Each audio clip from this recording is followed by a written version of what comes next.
بوليفارد بوليفارد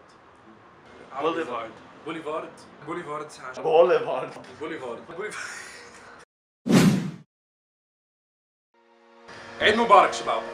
نعرف احنا شوي متأخرين بس كنا بدنا نتأكد انه نعمل احسن فيديو ممكن، فسامحونا.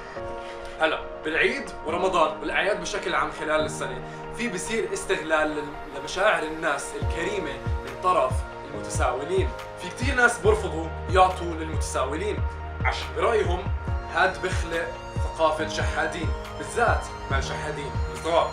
فاليوم رح ننزل على البوليفارد عشان نشوف ايش اهل عمان فكروا عن هذا الموضوع. هو أول سؤال، بس أنت كل قديش بتشوف واحد متسول، واحد شحات؟ تقريبا كل يوم، بالشهر مرتين تقريبا كل شهر بشكل يومي يعني، على الإشارات ومرات قدام المطاعم. شو بتكون ردة فعلك لو كان واحد كبير يعني 30 40 أو فوق؟ بصراحة يعني كثير بزعل على هيك وضع، على إنه الشحادين بالعمر هذا يعني ما عندهم أهل، ما عندهم حدا يدير بالهم عليهم. لا ما بعطيهم. هلا ببين هو اذا الانسان يعني يحتاج ولا لا، بس عاده ما بعطيهم. لا ما بعطيهم عين. بعدين كمان اذا بيجوا على المحل وبكون عندي زباين وبيجوا على الزباين اللي بيكونوا عندي بضرهم. هدول بيكونوا اصلا هم معهم مصاري، بس هيك شغلتهم، هيك وظيفتهم. يعني ابدا مش صورة حلوة لبلدنا، لانه بيكونوا اغلبهم نصابين يعني. في ناس بتكون عن جد محتاجة وناس ما بتكون محتاجة، بس تطلع عشان لاقت انه الشغلة سهلة كثير. بالضبط ايوه هيك. فبراحتهم بيطلعوا يعني بيجيبوا مصاري وهم مش تعبانين فيها يعني. الواحد خلص انه لما يشوف واحد غصب عنه بده يعطيه. طب في طريقة تتعامل مع الشحاد الصغير أو الكبير بطريقة مختلفة؟ طبعا اكيد يعني بحتقروا الكبير اكثر، اما الصغير بحتقر اهله لانه اهله بكونوا مطلعينه، لكن الكبير بكون بيقدر يشتغل اي اشي. صح. اي اشي بيقدر يشتغل. يعني انا بعرف طفل سوري عادي برضه هو لاجئ، وهذا بس امه بتعمل له قهوه الصبح بروح ببيعها يعني، حتى ما بطلب اشي يعني، بس الناس بيعطوه لانه بشوفوه كثير عم بدور طريقه وسيله ثانيه غير الشحذه. هلا لما الشحات صغير بتصير تفكر اكثر عاطفيا انه هذا الطفل ويعني تخيل انه طلع على الشارع ولازم يعمل كل هالموضوع. فيعني لما في شحات صغير بتصير بدك تعطيه مصاري بس عشان انه هو صغير ومش مفروض يكون بالشوارع. اهلهم هيك بيحكي لهم اشتغلوا، فاهم؟ طب من طرف الحكومة في شيء المفروض هم يعملوه أو شيء ممكن يعملوه أحسن؟ طلعني برا الحكومة، ماليش مصلحة كان. خايف انحبس بس عادي يعني. بيمسكوا انا شفتهم بعيوني مسكوا الاولاد الصغار هذول اللي بيشحدوا، ما بيعملوا لهم شيء، بخوفوهم بحطوهم مكان مثلا بزتوهم بالشارع كمان مرة راح يردوا يرجعوا. الحكومه لازم تحاول توفر لهم شغل اي شيء يعني غير الشحذه يعني. هاي في جمعيات بتلمهم يعني تحاول تساعدهم. صراحة ما بعرف عشان انا مش بالحكومة فما بعرف.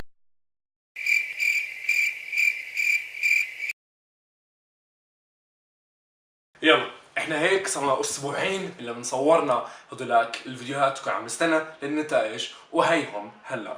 فاول سؤال، كل قديش بتشوف واحد شحات او بيطلع لك واحد شحات؟ تقريبا 35% حكوا انه هاد اشي يومي، اشي عادي. 37% حكوا مرتين 3 4 بالاسبوع. ربع كل الناس حكوا مرة مرتين بالشهر. وفي واحد محظوظ حكى انه ولا عمره بيجي له. ماشي. ثاني سؤال، كيف تتعامل مع شحات كبير يعني 20 30 40 او فوق؟ 20% حكوا انه بضمنشوهم بالكامل، ما بعطوهم ولا مصاري ولا هيك. تقريبا ثلث الناس حكوا انه بيعطوهم، ونص الناس حكوا انهم بتأسفوا بتمنوا لهم الخير وبكملوا. طب ماشي، هيك الكبار، طب شو بصير لما يكونوا صغار؟ تقريبا ثلث الناس حكوا انه بيطنشوهم بالكامل. اكثر من ثلث بالناس بشوي حكوا انهم بتمنوا لهم الخير بتأسفوا لهم وكانوا على الطريق. وتقريبا ثلث حكوا انهم بعطوهم مصاري. طب في نموذج في هاي الاحصائيات، احنا شفنا مع الصغار بالنسبة مع الكبار في نسبة اعلى بطنشوا الشحاتين الصغار، بس بنفس الوقت في نسبة اعلى لسه بعطوهم بالنسبة مع الكبار. هيك الناس حكوا لما سألناهم هم سألناهم ايش المفروض المجتمع يعمل، لقينا اجوبة شوي مختلفة. تقريبا 30% حكوا انه المفروض نعطي مصاري للشحاتين. الأغلبية أكثر من نص الناس حكوا ما نعطيهم. في 13% حكوا انه بس نعطي للكبار، وفي 6% حكوا بس نعطي للصغار. طب الحكومة المفروض تعمل اي شيء؟ الحكومة تعمل كثير اشياء، هي أولوية أو لا؟ النتائج بتحكي انه 91% برأيهم انه هاي المفروض تكون أولوية، وفقط 9% بيحكوا مش أولوية. طب اوكي، معظم الناس بيحكوا انه هاي أولوية، بس كيف المفروض الحكومة تحلها؟ أغلبية الناس حكوا إنه حلول اقتصادية وتعليمية هي الحل، عشان يخلوا الأطفال بالمدارس وما يضطروا يشحدوا، وبنفس الوقت يوفروا شغل ومصاري للشحاتين الكبار. وهاد كل النتائج لهذا الأسبوع. ما تنسوا تعملوا سبسكرايب وتشوفونا على الانستغرام وعلى الفيسبوك، وإن شاء الله بنشوفكم الأحد الجاي. سلام.